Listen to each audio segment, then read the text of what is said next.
लेकिन यहाँ पे देखा जाता है कि मानो एक शादी किया, उस महिला को रहते, दूसरा शादी, दूसरा महिला को रहते, तीसरा, चौथा, ऐसे करके वो गलत है। एट ए टाइम एक एक पति हो या पत्नी, ये सब नहीं, वो नहीं चल सकता, फिजिबल नहीं है, वो प्रैक्टिकल नहीं है। और ये टाइम आने वाला है, टेक माई वर्ड, कि साल के हिसाब से शादियां टिकेंगी आगे चल के। जैसे लिविंग रिलेशनशिप हो रहा है, जी। कोई नहीं मना कर रहा, न कोर्ट न पुलिस। तो इसमें भी आने वाला है बहुत जल्दी कि आदमी औरत की जो शादी, जो मैरिज है ना, ये मैरिज बहुत फ्रेगाइल हो जाएगी। लोग इसलिए लिविंग रहेंगे, बॉन्ड एग्रीमेंट किया करेंगे, हम 10 साल एक साथ रहेंगे। उससे पहले भी अगर हम एक दूसरे को एडजस्ट नहीं कर पाते, एक दूसरे को टॉलरेट नहीं कर पाते, हम अलग हो जाएंगे और फिर हम अलग शादी करेंगे। ये इस तरह के टाइम बाउंड एग्रीमेंट हुआ करेंगे आगे चल के। क्योंकि आजकल जो मैरिज एक इंस्टीट्यूशन है, सोशियोलॉजी या एंथ्रोपोलॉजी बोलते हैं, ये अब खतरे में है। लिविंग इन रिलेशनशिप जब से डेवलप हुआ तो इसकी महत्ता बहुत कम हो गई है। लोग अब पॉलिटिकल सोशल थिंकर बहुत परेशान है कि आगे होगा क्या। पहले क्या होती थी, और पहले के जनरेशन में देखा गया है, और कि पुरुष लगभग 30 साल 40 साल के हुए और शादी कर लिया, 12 साल 14 साल 15 साल 16 साल, इसे कानून बना के कुछ हद तक रोका गया है। लेकिन अभी भी गांव समाज में ऐसे जगह हैं जहां पे पुरुष का एज ज्यादा होते हुए भी कम एज की लड़कियों से शादी कर दिया जाता है, और उसका जो जीवन है उसको बर्बाद कर दिया जाता है। एक बनाया क्राइम है, वो देखिए वो क्राइम है। उसको सोसाइटी को देखना चाहिए, समाज को देखना चाहिए कि ऐसा ना हो। कानून से पहले समाज है, समाज को देखना है कि ऐसे लोग कंडेम क्यों नहीं करते आप। क्योंकि पैसे वाला है वही आदमी एक सब कर रहा है और दूसरे लोग टॉलरेट कर रहे हैं, क्योंकि वो सबको अपने बस में कर लेता है। गरीब आदमी नहीं करता है काम ऐसे आसानी से, ये अमीर करता है। जो पॉलीगैमी भी है, बहुपत्नी, वो भी जो रिच लोग हैं वही करते हैं, धनाढ्य। तो इस प्रकार से नहीं होना चाहिए समाज में। पॉली तो नहीं होना चाहिए, नहीं पॉली होना एंटी चाहिए। पॉलीगैमी दोनों ही। और जो कम एज की लड़कियों से 40 साल वो तो 50 साल क्राइम, के एज को वो सीरियस क्राइम के सीरियस क्राइम, नहीं क्राइम नहीं, सीरियस क्राइम। Serious crime. हाँ, उसको हीनस क्राइम माना जाए और उसको टफ सजा होनी चाहिए। ऐसे तो समाज खराब हो जाए, बिखर जाएगा भाई, चलेगा कैसे। सोसाइटी भी तो चलानी है हम लोगों को। जी। 3-3 4-4 शादियां कर सकते हैं, लेकिन लड़कियां वो 2 3 4 नहीं कर सकते हैं, उन्हें एक करने की इजाजत होती है। देखिए ये जो आपका टॉपिक है थोड़ा सा कंट्रोवर्शियल है। हम लोगों को यहाँ डिस्कशन करते हुए दिमाग में रखना चाहिए कि वर्ल्ड ओवर जो मानव जाति है ये मेल डोमिनेटेड है। नेचर ने कहिए या भगवान को कहिए या किसी और चीज को बनाइए, इसमें मेल का जो डोमिनेंस है बहुत ज्यादा है। आप देखिए, चाहे कोई भी प्राणी हो, मानव जाति नहीं, कोई भी प्राणी हो, उसमें मेल ज्यादा स्ट्रांग है। शेर में देख लीजिए, कुत्ते में देख लीजिए, बर्ड्स में देख लीजिए, ह्यूमन बीइंग में देख लीजिए, मेल जो काउंटर पार्ट है बहुत स्ट्रांग है, शक्तिशाली है फिजिकली। जी। लेकिन साइकोलॉजिकली जो फीमेल पार्ट है, जैसे लेडी है, महिला है, हमारे मानव लोगों में, पक्षियों में चिरोटा है, चिरोटी है, चिड़िया, शेरनी है, साइकोलॉजी ये स्ट्रांग है। लेकिन फिजिकली कमजोर होने के नाते इन ये प्रिवेल नहीं कर सकती, इनके ऊपर हावी मेल रहता है। सर यहाँ पे मानव जाति, अगर मान लीजिए कि आप जानवर से मैं तुलना आपकी बात कर जी मानव जाति से कर रहे हैं। आपने, मैं ये तो जनरल में छिड़ा, जी मैं जी अब बताना चाह रहा हूँ आपकी बात को। देखो, सबसे पहले मानव जाति कैसे एग्जिस्ट हुई। जी जी जी। नोमैडिक थे, ट्राइबल थे, शादी नाम की चीज नहीं थी। नहीं थे। कोई किसी भी संबंध हुआ, प्रेग्नेंट हुई लेडी, बच्चा पैदा हो गया, और बच्चा किसी एक इंडिविजुअल का कुछ नहीं होता था। जब तक बच्चा थोड़ा सा बड़ा होने तक माँ उसका केयर करती थी, और माँ के साथ उसकी मौसी चाची ताई सब करते थे, फीमेल पॉप, और मर्द लोग शिकार करते थे। ठीक है, इसके बाद जैसे बड़ा होता था, वो जवान होने लगता तो माँ उसको छोड़ देती थी, वो अपना फिर संबंध बना लेता था। अच्छा जी। तो कोई पर्टिकुलर किसी की वाइफ या हस्बैंड नहीं होते थे, मेरा मतलब ये है। जी। जैसे टाइप में सिविलाइज लोग हुए, एक जगह सेटल होने लगे, सेटलमेंट होने लगा उनका, नोमैडिक से ज्यादा एक जगह रहने लगे, गांव टाइप, कबीले, जैसे मैं अपने को दूंगा, ओनरशिप वाली बात आ गई। तो द वेरी स्टेज ये तय हुआ कि समाज ने, ट्राइबल लोगों ने डिसाइड किया कि भाई जो जिसके साथ रेगुलरली रहेगी उसी से बच्चा करेगा, वो दूसरे सेक्सुअल संबंध करे लेकिन बच्चा अपनी से करे, और फिर उसको वाइफ हस्बैंड उसको पाले, उसके माँ बाप, इस तरह माँ बाप का इंस्टीट्यूशन डेवलप हुआ। जी इसके बाद जब गांव और लोग सिविलाइजेशन डेवलप हुआ, इसको आप ज्यादा अंदाजा लगा लीजिए 1000 साल से ज्यादा नहीं है सिविलाइज हुए जी जी जी इंडिया में। यूरोप में थोड़ा ज्यादा 2000 के करीब है सिविलाइज सोसाइटी डेवलप होने में।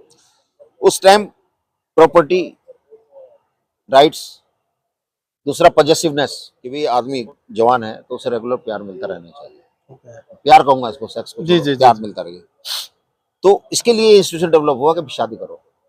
शादी का मतलब एक बॉन्ड बन गया, वाइफ हस्बैंड रेगुलर एक साथ रहेंगे, एक साथ सेक्स करेंगे, प्यार करेंगे, बच्चे पैदा होंगे, ठीक है। जी उसके बाद ज्यादा सिविलाइज लोग हुए, तो चूंकि आदमी डोमिनेंट थे, आदमी थोड़े समझदार थे, उन्होंने बैठ के डिसाइड किया कि भाई नॉर्मली एक शादी होगी, लेकिन कुछ कबीलों में कि जो जितना ताकतवर होगा इतनी शादी करेगा।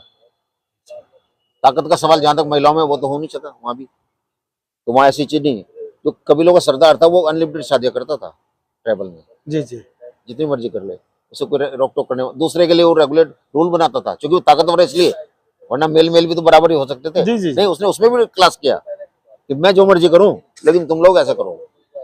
यानी ये मानव द्वारा बनाए गए Yes, अपनी man सुविधा created के लिए, institution। जी जी, ये एक कहा जाए कानून है। इसी हिसाब से आज के जनरेशन में देखा जाए कि कहा जाए कि समानता का अधिकार, जिसमें पुरुषों को जितनी समानता दी गई है महिलाओं को, और मानव ही कानून बनाते हैं, और कानून का डिफिनेशन आपने दिया तो वहां भी जिस हिसाब से महिलाएं हिमाचल में है, जहाँ पे एक महिला Polyandry। दो दो भाइयों से Polyandry, शादी करती, जी उसको- जी, उसको जिसमें इंग्लिश में आज भी ये कल्चर है कि एक लड़की 3-3 4-4 लड़कों से शादी कर रहे हैं। वहां पे एक महिला को दिया गया है कि एक महिला एक ही पुरुष से शादी कर सकते हैं, लेकिन वही पुरुष 2-2 3-3 4-4 कर सकते हैं।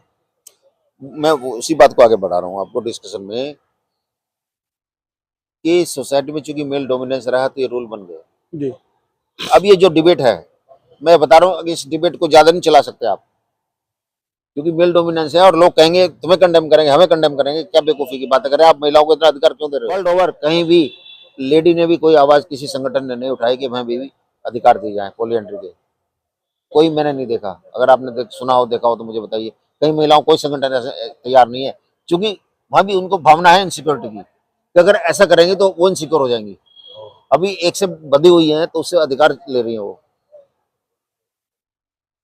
लेकिन जब पॉलीएंड्री हो जाएगा ये डिसाइड होना मुश्किल हो जाएगा किससे अधिकार ले किससे ना ले, अपने जीने खाने रहने सोने का। ये बहुत बड़ा इशू है, दुनिया में कहीं ये डिबेट नहीं हुई। ये इतना इंटेलिजेंट सवाल है कि इसको कोई अभी डिबेट करने के लिए तैयार नहीं है सोसाइटी, और अभी टाइम लगेगा। मेरा प्रेडिक्शन इसमें यह है कि अभी 204 साल और लग जाएंगे, तब तक लेडी आवाज उठाएंगे, हाँ हम भी अपनी मर्जी से ऐसे करेंगे, किसी के साथ कहीं रहें ना रहें। सर, तो आज पुरुष जो 2-2 3-3 शादियां करते हैं उसको बंद करना चाहिए। आखिर समानता का अधिकार कहाँ वो हुआ कि पुरुष अपने मर्जी से शादी करे, महिलाएं नहीं कर पाए?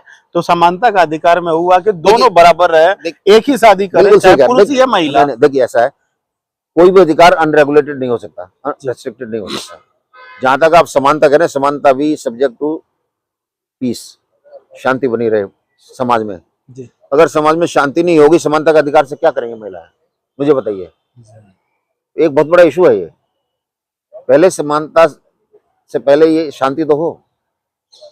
अगर इसे शांति भंग हो रही तो कौन अलाउ करेगा? महिला संगठन क्यों नहीं सामने आ रही है इस बात को? अब देखिए मैं बताऊं, एक जमाना था आई हुई थी, दिस इज ओपननेस या प्रोग्रेसिव सोसाइटी। मेट्रोपॉलिटन सिटीज में 25% ज्यादा दारू लेडीज ने खरीदी है, और आज भी 10-15% ज्यादा लेडीज दारू के ठेके पे मिलेंगे आपको, जाके देख लीजिए। क्योंकि वो इस फील्ड में असर्ट करने लगी कि पीने का हमारा अधिकार है, हम दारू तुम पियो हम भी पी रहे हैं, पहले नहीं पीते थे। ये चीज भी 200-400 में 500 साल कह रहा हूँ, उससे पहले ही हो सकता हो जाए। लेडीज क्लेम करेंगी, संगठन क्लेम करेंगे कि हमें भी अधिकार दो, हम कितनी भी शादी कर लें। ये होगा। ये हिमाचल में है। नहीं, वो तो बहुत छोटे से सेगमेंट में मुझे हाँ, पता सेगमेंट में मतलब एक लाहौल में, मेरे ख्याल में जहाँ तक है लाहौल हाँ। के एरिया में है वो। approximately। लेकिन वहाँ बहुत सारे केस चल रहे हैं, डिस्प्यूट, दिक्कत है, महिला परेशान है वहाँ इस चीज से। अच्छा। और मैंने एक आर्टिकल देखा था और एक सेमिनार में मैं गया हुआ था, तो वहाँ ये बहुत बड़ा इशू था कि लेडीज रो रही है कि पोलियो इंडिया में नुकसान है, इसे चेंज करो। गवर्नमेंट अभी चेंज नहीं कर पा रही क्योंकि वहाँ ट्रेडिशन है, वो सोसाइटी के दबाव में वो चेंज भी नहीं कर पा रही। और वहाँ सर्वाइवल का इशू बना हुआ है उन महिलाओं को। कोई भी चीज देखो, इशू डिस्कस करना अलग बात है, लेकिन उसके प्रोस एंड कॉन देखना बहुत भारी चीज है। कोई चीज इतना आसान होता नहीं है, ये भी बहुत बड़ा ऐसा मुद्दा है कि इतना आसान नहीं है। और कहा जाए भारत इसे पुरुष प्रधान देश है। वो तो है ही, उस दुनिया में पुरुष प्रधान सभी है। कहने के लिए समानता की बात होती है, कुछ ना कुछ एग्जैक्ट समानता नहीं हो सकती, ऐसे एग्जैक्ट समानता नहीं हो सकती, ये पॉसिबल नहीं है, पॉसिबल ही नहीं है। मेरा अपना मानना है, हो सकता है मैं गलत हूँ, और नहीं सर, ये हो सकता है कुछ टाइम के बाद ये मैं गलत साबित हो जाऊँ, ये भी मैं कह सकता हूँ। क्योंकि महिलाएं जब एक लिमिट से ज्यादा एक्सेप्ट करेंगी, बच्चा पैदा हम कर रहे हैं, पाल हम रहे हैं, आदमी का रोल ही क्या है? आदमी का रोल बड़ा लिमिटेड है परिवार चलाने के लिए, ये सच्चाई है। तो ये स्टेज आ सकती है कि महिलाएं इतना एक्सेप्ट करेंगी कि आदमी चुप हो जाएगा और उनके लिए कानून भी लाना पड़ जाए। अच्छा। हाँ, कि इतने टाइम तक वो इस हस्बैंड के साथ रहेंगे, लेकिन हमारा मन करेगा हम दूसरे से मत बनाएंगे, ये रोक नहीं सकता, ये आ जाएगा। गंभीर भी है और बहुत खतरनाक भी है। खतरनाक इन द सेंस कि इसमें आपको सोसाइटी के बारे में सोचना ज्यादा जरूरी है कि वहाँ शांति रहेगी नहीं रहेगी, लॉलेसनेस ना हो जाए। तो आप कह रहे हैं कि 200 सालों में ये सवाल आ सकते हैं? नहीं, 500 साल, मेरा आई मे बी रॉन्ग, लेकिन एग्जैक्टली दुनिया में कल को क्या होगा कोई नहीं बता सकता। लेकिन अगर इंसानियत के मामले, as a anthropologist, as a sociologist मैं बता सकता हूँ, रफली मेरा अंदाजा है कितना साल लग जाएगा यहाँ, इतना टाइम लग जाएगा, इतना आसान नहीं है। देखा जाए तो पुरुष को भी चाहिए कि एक ही शादी करे और एक ही से संबंध बनाए, क्योंकि हम लोग मानव है, और मानव अगर हम जानवर से, जो आपने तुलना किया था, वो जानवर की प्रवृत्ति होती है कि एक से संबंध, दूसरा, तीसरा, चौथा, ऐसे करके वो लगातार उनमें कोई शादी विवाह या कुछ ऐसा चीजें नहीं है। वहाँ असली बात है, प्रॉपर्टी का झगड़ा नहीं है यहाँ, ये सब हुआ तो प्रॉपर्टी का झगड़ा भी तो बहुत ये तो बॉन्ड बनाया गया था ना, बॉन्ड के हिसाब से है। तो हम इंसान है, मानव है, उससे एक अलग रूप में सोचते हैं। तो इस हिसाब से हमें अगर चाहिए कि हम महिलाओं को भी समानता का अधिकार दे, तो हमें भी एक पुरुष है तो एक ही शादी करने की इजाजत मिलनी चाहिए, वो कानून के द्वारा। हाँ, ये बिल्कुल सही है। एट ए टाइम मेरा मानना यह है मैरिज इंस्टीट्यूशन में कि एट ए टाइम पति पत्नी एक दूसरे के लिए वफादार भी होने चाहिए जी, और एक दूसरे की केयर करने चाहिए, नो डाउट अबाउट इट। लेकिन मैं इसमें थोड़ा सा परिवर्तन चाहता हूं कि ये इतना स्ट्रॉन्ग बॉन्ड भी नहीं होना चाहिए कि आप एक दूसरे से लड़ रहे हैं, रोज कट रहे हैं, मर रहे हैं और फिर भी साथ रह रहे हैं, वो कोई मीनिंग नहीं। जब तक आपका विचार मिल रहे हैं, आप एक दूसरे की केयर कर रहे हैं, एक दूसरे से प्यार कर रहे हैं, साथ रहो। लेकिन जब आपस में कुछ बिहेवियर में प्रॉब्लम आ जाए, एक दूसरे को टॉलरेट नहीं कर पा रहे, तो अलग भी हो जाने का सिंपल होना चाहिए। आजकल कोर्ट बहुत जल्द, परिवार में सौहार्द बना रहे, प्रेम पत्नी एक दूसरे के लिए कमिटेड रहें, एक दूसरे के लिए सपोर्ट करें। जहां तक विचारों का सवाल है, विचार तो एक से दो जब लोग होते हैं, चाहे पति पत्नी हो या कोई रिश्तेदार हो या फ्रेंड्स हो, एक से विचार कभी नहीं हो सकते। एक टॉलरेंस की जो भावना है वो बहुत जरूरी है, ज्यादा होना है, वो होगा तभी समाज आगे बढ़ेगा, परिवार आगे बढ़ेंगे। को एग्जिस्टेंस जिसे कहते हैं वो होना चाहिए कि तुम भी रहो हम भी रहें, तुम भी खुश रहो हम भी खुश रहें, हम दोनों को मिलकर परिवार चलाना है। बाबा भीमराव अंबेडकर द्वारा जो भी आर्टिकल है हम बोल रहे हैं, वो फ्रीडम ऑफ स्पीच है, जो हम आज बैठकर डिबेट कर पा रहे हैं या किसी भी मुद्दे पर बेबाक अंदाज में बोल पा रहे हैं, जहाँ पे आदमी खुलकर बोलता है। और ये हमारे बाबा भीमराव अंबेडकर साहब का सत सत नमन है, और उनको प्रणाम भी करते हैं। और हमेशा कहते हैं कि आज अगर भारत में जो हम बोलने की आजादी हमें दी गई है। जी मैं थोड़ा सा कहना चाहता हूँ, बाबा साहब का आपने कर दिया, मैं थोड़ा इमोशनल हो गया। ओके। आज जो हिंदुस्तान की महिलाएं हैं जो हर फील्ड में हैं जी, वो सिर्फ बाबा साहब की वजह से हैं, कि उन्होंने महिलाओं को पैर की जूती से बराबर का दर्जा दिया। जो वो एजुकेशन ले रहे हैं, जो अच्छी अच्छी पोजीशन में है, सरकार की, प्राइवेट में भी है, हर फील्ड में है। आजादी, आजादी, महिलाओं की आजादी बाबा साहब के सिवा किसने नहीं दिया, और वो भी because of support of Pandit Nehru, कि दोनों वेस्टर्नाइज थे, वेल एजुकेटेड थे, दे वर फार साइटेड, उनको पता था आगे क्या होगा समाज में। बाबा साहब ने कई लेखों में लिखा है कि मैं किसी भी समाज की तरक्की इस बात से नापता हूं कि उस समाज की महिलाएं कितनी पढ़ी लिखी हैं और कितनी इंडिपेंडेंट है, निर्भर है, इंडिपेंडेंट है, और उनकी आमदनी कितनी अच्छी है आदमियों से ज्यादा, काउंटर पार्ट से, न कि धन दौलत किसने किसके पास है। बाबा साहब बहुत प्रभुमन थे, लेकिन आज बदकिस्मती देश की यह है कि सबसे कम लेडीज अपर कास्ट की खास तौर से बाबा साहब को न नमन करती हैं, न उनके विचारों को पढ़ती हैं।